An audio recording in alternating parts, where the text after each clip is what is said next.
बाजारे ले ले अइहो एगो तिरंगा। पापा जाके बाजारे ले ले आबो एगो तिरंगा। पापा जाके बाजारे ले ले अइहो एगो तिरंगा। पापा जइहो बाजारे। Recording by Sapna Music. Singing by Singh Kallu. Kranti.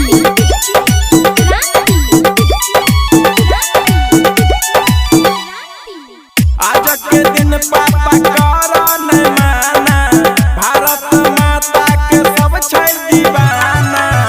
पापा हमरो ले ले चल साथ हो, फिर होय छै पकड़िला हाथ हो। आज के दिन पापा करो न दंगा हो, करो न दंगा।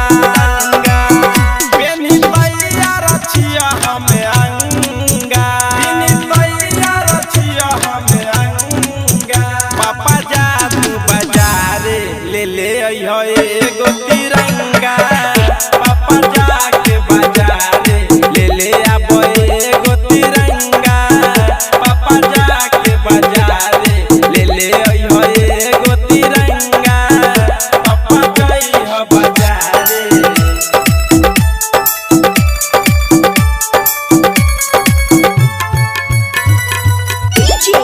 Kranti.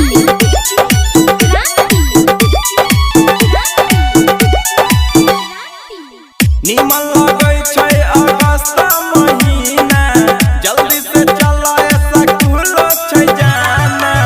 तहु पहनीला कपड़ा छ गंदा हो, पिलाई दीहो फुलबरिया में ठंडा हो, ठंडा हो। करना जल्ला के सत जाय छै चंदा हो, सत जाय छै चंदा, सत जाय छै चंदा। रसता में नहीं करबो कोनो पंगा, रसता में नहीं करबो कोनो पंगा। पापा जा तू बाजारे ले ले अइहो एगो